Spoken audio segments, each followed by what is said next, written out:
¿Qué tal? Estamos en la Coordinación de Universidad Abierta y Educación Digital y les damos la más cordial bienvenida a esta serie donde estamos conversando con líderes de la educación a distancia. Soy Jacqueline Bucio García y el día de hoy tenemos el honor, el privilegio de contar con la presencia del doctor Jaime Alberto Leal Afanador. Doctor, es un placer tenerlo aquí y que nos comparta su experiencia, su liderazgo. Encantado, Jacqueline. Feliz de estar aquí en la UNAM y por supuesto en el CUAED, que tanta historia, tanta referencia para la educación abierta a distancia ha construido durante décadas, beneficiando a la población mexicana y sobre todo a aquellas mayorías que la oportunidad educativa no les llega tan fácilmente. Totalmente, ese es el objetivo, ¿verdad? De esta y de muchas universidades que como la UNAD tienen esa misión, esa visión. Pero cuéntenos desde el principio, ¿usted cómo entró a la educación a distancia? Usted viene de la ingeniería. Sí. ¿Qué elementos le llevaron? Bueno, ¿cómo fue ese camino hacia la educación a distancia? Los que creemos en Dios a veces hablamos de las diosidencias, ¿cierto? Muy bien. No de las coincidencias. Y por supuesto en ese orden de ideas, recién salido de ingeniero de alimentos, se creó en Colombia la Universidad a Distancia. Estamos hablando del año 1982. Previo a ella, pues en mi desarrollo educativo había sido monitor destacado de la universidad donde estudié.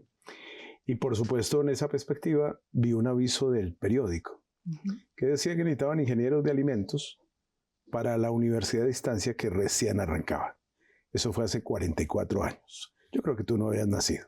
Pero bueno, la verdad es que fui a esa convocatoria y tuve la fortuna de estar en un escenario amplio de conversación con personas de muchas disciplinas. Algo gustó. Y bueno, me dijeron que el jueves siguiente me iban a dar la noticia a mí o a todos los que estábamos para saber quiénes habían quedado seleccionados. La cosa es que como utilizaba el Hotel Mamá, pues me fui a almorzar a mi casa. Y cuando llegué a la 1 de la tarde, se había terminado a las 12 y ya me estaban llamando para decirme que había sido seleccionado. Y ahí empezó esta historia. Una historia que indudablemente tiene mucho que contar porque cuando uno no proviene del sector educativo, pues indudablemente tiene todas las falencias porque no es su disciplina. No conoce de pedagogía, no conoce de currículo. Y lo primero que me dijeron en la universidad cuando llegué es, tienes que empezar a preparar un material escrito sobre física, sobre química y sobre biología, ciencia integrada. Dije, bueno, yo lo hago. Y entonces empieza un proceso que es muy acelerado, donde me empezaron a decir, ahora tienes que preparar la estructura del currículo del programa de ingeniería de alimentos. Para mí el currículo era simplemente el monacho que uno conoce con el plan de estudios. Un poco de cursos, unas mallas allí, pero requisitos, lo que tenía en mi referencia como estudiante. Claro, grave error. Cuando me dijeron prepare el currículo, yo pensé que ahí estaba. No, el currículo es mucho más. Y entonces empezó a despertar en mí una vena pedagógica muy interesante que me llevó a aprender, que es justo la razón de ser de la educación a distancia. Porque a veces los profesores pensamos que el aprender es para el estudiante, no para uno como docente, ni mucho menos para uno como directivo. Y esa perspectiva indudablemente no es cierta. Es para todos. Yo en la UNAD les digo a todos mis líderes que somos estudiantes perpetuos. ¿Por qué? Porque estoy consciente de que uno aprende desde el vientre de la mamá hasta el día en que expira y deja su último soplo en esta vida. De tal manera que el aprendizaje no tiene edad. Y en eso soy una fiel muestra de ello. Me lo puedo imaginar. ¿Puede contarnos algo que haya estado aprendiendo recientemente? ¿Cómo se sigue formando? ¿Cómo pone este ejemplo a sus líderes? Como nos bueno, mira, lo primero es que después de todo este trayecto, pues me meto de lleno en la evolución educativa. estudio planificación educativa en Francia. Luego hago mi maestría en docencia universitaria y luego hago mi doctorado en los Estados Unidos sobre diseño instruccional y educación a distancia. Por supuesto, eso me da una serie de bases para entender que estamos en un modelo educativo totalmente transformador y que indudablemente, si se quiere transformar la educación, este es un buen punto de partida para que no solamente las universidades que estamos inmiscuidas en este tema de la educación a distancia, sino la educación toda, entienda que hoy estamos en unos desafíos muy importantes, pero también en unas oportunidades que nunca antes se habían presentado. En los años 80 la educación a distancia era realmente pobre, en el sentido de que no contenía la posibilidad de tantos medios como existen hoy. Por supuesto, las limitaciones de las mediaciones eran mucho mayores. Y entre medios y mediaciones, pues hay que decir que los precursores de la educación a distancia fueron la radio educativa, la televisión educativa. Pero seguía ese ejercicio unidireccional. Una persona que hablaba y otros que escuchaban. Hoy las pedagogías son todo lo contrario. Y esa perspectiva entonces fue evolucionando hasta que aparece a mediados de los años 80 el Internet. Y ahí hay una gran primera transformación, una gran primera oportunidad, donde empezamos a entender que la comunicación escrita por otros medios y bajo otras perspectivas nos pedían ir creando condiciones también para desarrollar nuevas pedagogías e involucrar nuevas didácticas. Entonces tú me preguntas, bueno, ¿y ahora en qué anda? ¿Te lo digo ahora o te lo digo al final? Pero si quieres te lo digo ahora y te lo reitero al final. Gracias. Entonces, hoy en día creo que estamos jugando en un escenario de sociedad de conocimiento, que al mismo tiempo y de manera simultánea es sociedad de aprendizaje. Y es, ante todo, sociedad de información. La información fluye por todos lados. Creo que la única manera que uno se devuelva a la casa en la mañana es cuando se da cuenta que dejó el celular. Es verdad. ¿Cierto? Es verdad. Bueno, porque hay una dependencia ya directa para entrar en una connotación de articulación de necesidades de información para muchos de los procesos que hacemos diariamente. No solamente los académicos, sino también los personales, los familiares. Entonces, el mundo cada vez se ha vuelto más ubicuo y las formas de comunicación también son totalmente diferentes a como ocurrían en las épocas de los años 80 o 90 del siglo pasado. Ya la educación no es unidireccional, es multidireccional. Ya no es de uno a uno, es de uno a cientos, de uno a miles, de uno a millones y de millones hacia uno.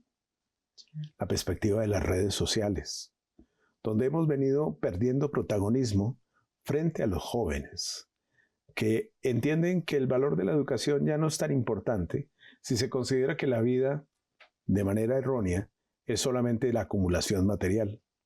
Y entonces allí hemos perdido muchos espacios en la educación, porque la educación entonces está permeada al mismo tiempo de oportunidades con amenazas. Entonces, más adelante hablamos de eso. Viene otro fenómeno que es importante. Entender cómo las organizaciones tienen que transformarse, empezando por la transformación de quienes hacemos parte de ellas. Lo primero es que indudablemente hablar de una transformación educativa significa entender que hoy en día transmitir conocimiento ya no es el valor agregado de la educación, como lo fue por siglos. El profesor que transmitía en la clase a sus estudiantes lo que él sabía. Hoy pueden saber más los estudiantes que el propio profesor. Hoy la consulta en una plataforma X, Y o Z, ¿sí?, te da millones de datos sobre un tema específico. Entonces la educación tiene que cambiar la lógica, porque ya no es transmitir, es gestionar conocimiento.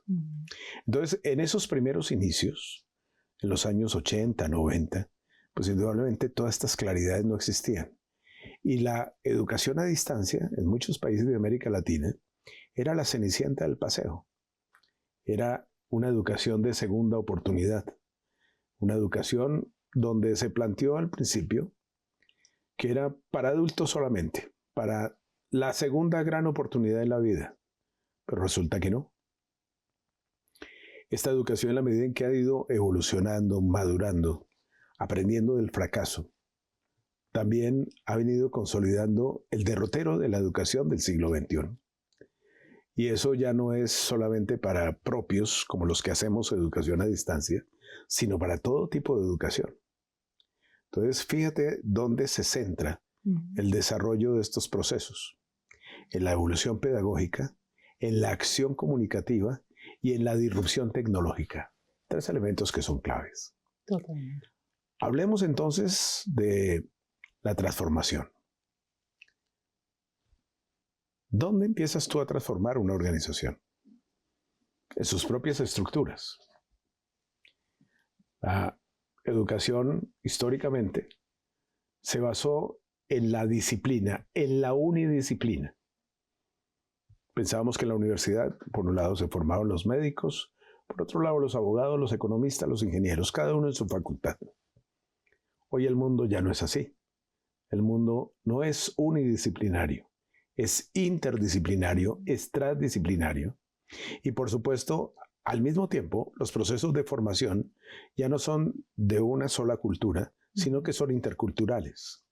Y esa perspectiva hace que utilizando las tecnologías a través de redes de múltiples expresiones, uno ya esté conectado con cualquier persona que en cualquier lugar del planeta tenga intereses parecidos a los que uno tiene. De tal manera que viene en ese escenario una conjunción de interpretación de lo que significan 2 variables que fueron por siglos inmodificables en la educación: la variable tiempo y la variable espacio. Buena parte de nosotros, y aún lo seguimos haciendo, estamos convocados a un sitio que se llama salón de clases. Y en ese salón de clases a una hora específica. Y ahí compartimos lo que nos dice un profesor, y eso no está mal. Pero ahí no se agota la educación. Como tampoco se agota en un escenario virtual, porque a veces son mal utilizados. Yo no puedo utilizar la virtualidad para dar una clase simplemente de hablar de algo yo solo. Las condiciones pedagógicas varían indudablemente. Y de lo que se trata hoy, ya que me preguntas cuál es su interés, es de propiciar una comprensión mayor sobre el valor de la eutagogía. La eutagogía es una evolución de las pedagogías. ¿Cuál es la gran diferencia? Que al mismo tiempo exige transformaciones de los roles de directivos, de docentes y estudiantes. Lo primero, que el conocimiento ya no se transmite. El conocimiento se orienta para que se aplique. Por eso hablamos de la gestión del conocimiento. ¿Dónde se aplica? Cambio fundamental. En el espacio. Ya no es el salón de clases. El mejor escenario de la práctica de cualquier estudiante en cualquier disciplina es la realidad. ¿Y la realidad que tiene? En cualquier territorio, con cualquier tipo de comunidad, problemas, pero también oportunidades. Claro. Entonces a los estudiantes hay que sensibilizarlos, ya no para que lleguen después de un proceso donde no saben para dónde van, casi al final de la carrera, para decirle, mire, de esto se trata la medicina, o de esto se trata el derecho, y ellos ya piensan en su trabajo de grado. Ahora hay que ir mucho más allá. Desde el primer día que están en la universidad, ellos deben de entender que su labor, ¿sí?, es para beneficiar sus comunidades, sus territorios. Y que, como lo dicen los 3 postulados claves de la educación a distancia, ¿qué es lo que buscamos nosotros en el aprender a aprender? Lo primero, desarrollar aprendizajes significativos. Eso significa que lo que yo sé tiene un sentido para aplicarse. Eso es lo significativo. El desarrollo del pensamiento autónomo y crítico. Anteriormente la educación se volvía memorística. ¿Y cuántos de nosotros no gastamos mucho tiempo aprendiendo fechas, nombres, una cantidad de cosas que al final el escenario comprensivo no le dejaba a uno más allá de obtener una nota calificatoria buena o mala, ¿sí? Para seguir adelante. Ahora se trata es de propiciar el pensamiento autónomo, de que nuestros estudiantes empiecen a entender el valor de la comprensión de algo. Para ello, ¿qué hace la educación a distancia y virtual? Y en el futuro híbrida, crear objetos virtuales de aprendizaje. Es decir, cómo colocarle a un conocimiento un valor agregado para facilitar la comprensión del estudiante. Cómo colocarle a eso un ambiente, que son los ambientes virtuales de aprendizaje. Eso para que corra en un campus virtual.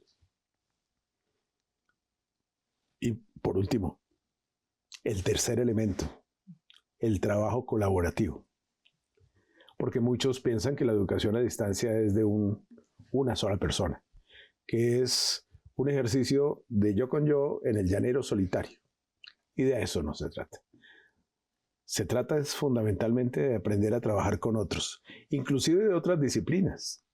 Porque el mundo de hoy, al ser interdisciplinario, hace que yo en mi proceso formativo tenga que entender que así como en el mundo laboral me encuentro con gente de todo tipo de disciplinas.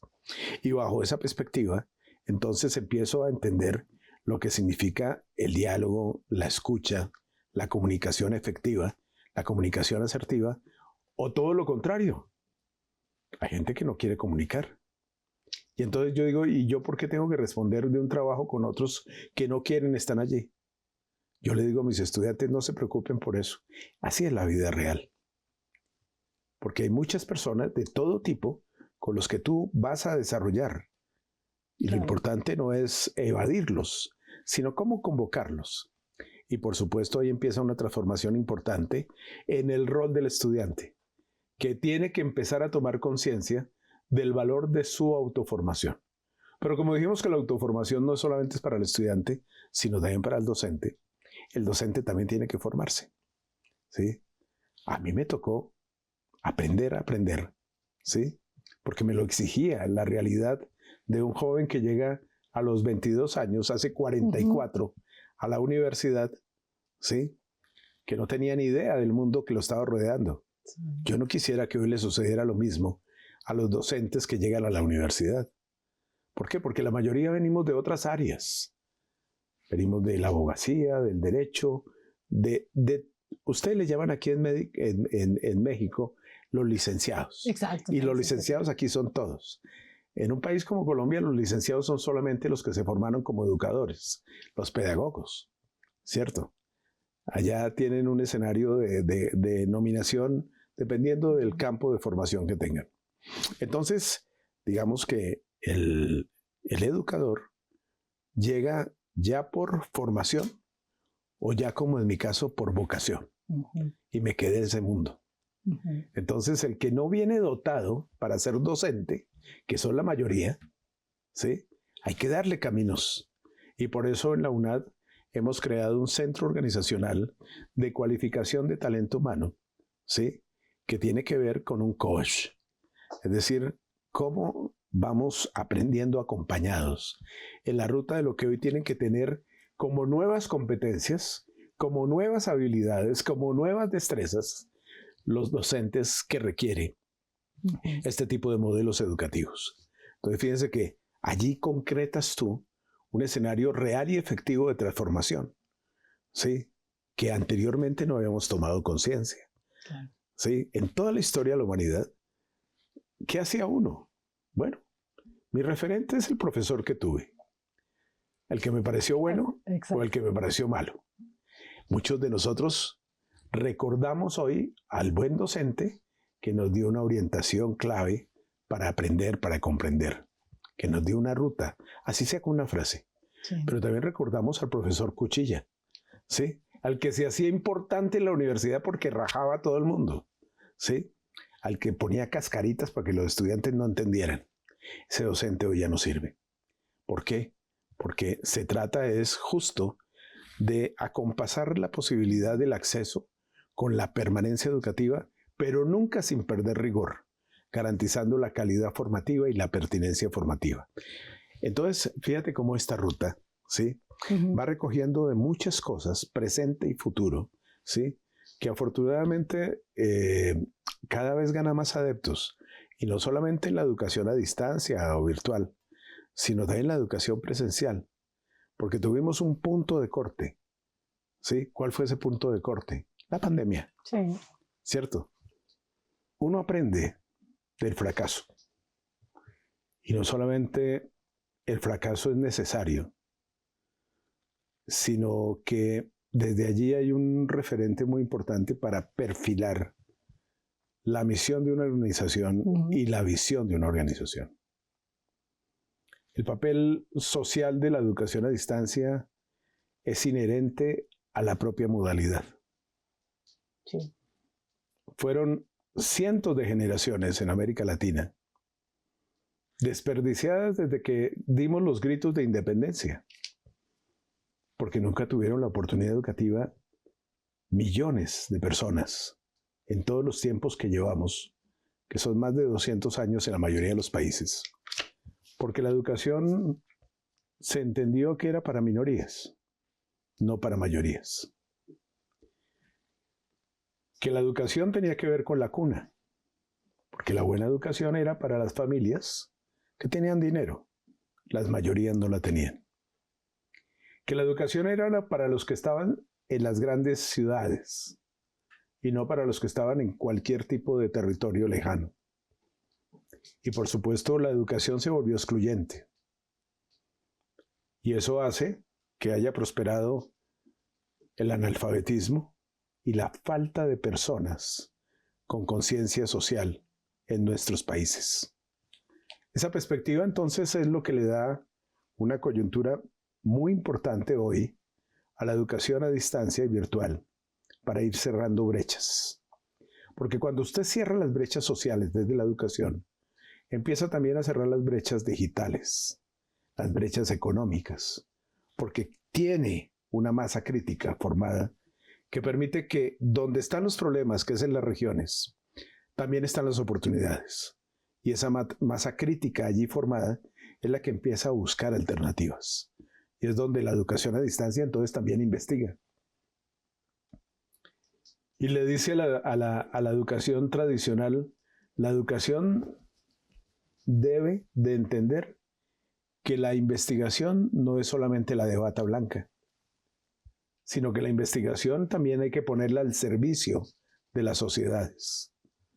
En la reflexión que yo hacía ayer, contaba cómo buena parte de la investigación que se hace en las universidades queda en los anaqueles de las bibliotecas.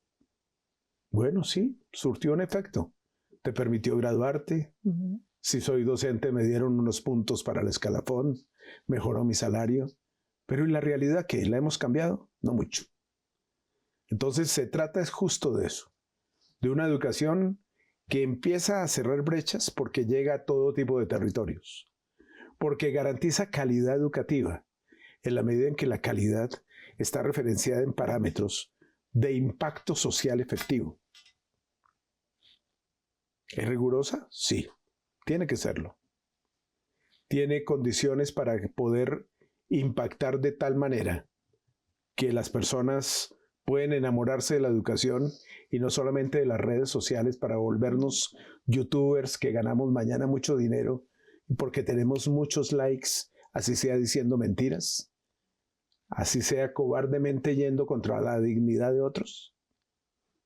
Porque, y entonces, ¿será que eso es un problema de la tecnología? No. La tecnología es un medio.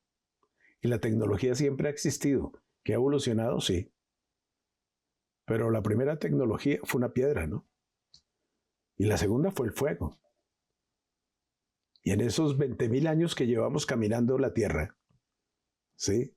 Pues indudablemente lo que sí tenemos que decirnos es que en esta corta existencia la humanidad ha avanzado, pero también ha fracasado muchas veces. Y pareciera que no aprendiera de los fracasos. Han desaparecido imperios, naciones, culturas. Las hemos vuelto a recrear y a crear. Y en el momento del esplendor vuelve y se cae todo. Estoy escribiendo un libro, ya lo terminé. Se llama Ignorancia Global. Breve reseña de la estupidez humana. ¿Por qué? Porque hoy hay una nueva ciencia que se llama la cliodinámica, que a base de modelos matemáticos enseña que hemos sido cíclicos con la historia. Crecemos, nos desarrollamos, nos impulsamos y de pronto volvemos a caer. Doctor, para ir cerrando esta conversación que lamentablemente tenemos que Se me terminar. volvió un monólogo, qué pena contigo. No, estamos escuchando fascinados, pero díganos, tenemos una causa común en Latinoamérica a partir de la educación a distancia. Claro que sí, es una causa social educativa. Nuestras universidades no deberían de ser un proyecto educativo. Tienen que ser una causa social educativa que procure el cierre de brechas sociales, que lo tenemos en todos los países, que procure el cierre de brechas digitales, pero ante todo que rescate la humanidad del ser humano, que vuelva a ser esa educación que pone a latir los corazones para construir, para desarrollar la inteligencia humana y poner al servicio las tecnologías. No para que las tecnologías nos vayan a nosotros a derrumbar. Creo que sería realmente muy triste que la humanidad no reflexione desde la educación, que es la mejor herramienta de transformación de las personas en todo su potencial. Y eso significa dejar de resistirnos al cambio, dejarnos llevar por la inteligencia que nos invita a ser creativos, a ser innovadores, a entender que la investigación tiene un sentido más allá de escribir unos resultados para que transforme realidades, para que solucione problemas, a entender que la inclusión social es posible, que la internacionalización es un deber ser, en donde a través de redes podemos empezar a conversar unos con otros y en esa conversación aprender unos de otros. Y por supuesto, entender que el valor del impacto y la proyección social es el deber de esa causa. Doctor, ha sido un placer escucharlo. Gracias por compartir esta experiencia con nosotros. Y me falta, gracias Jacqueline, a ti. Nos faltó tiempo para que pudiéramos seguir conversando. Muchas gracias por habernos acompañado en esta serie sobre liderazgo, educación a distancia y hoy el doctor Leal Afanador. Muchísimas gracias. Gracias a ustedes.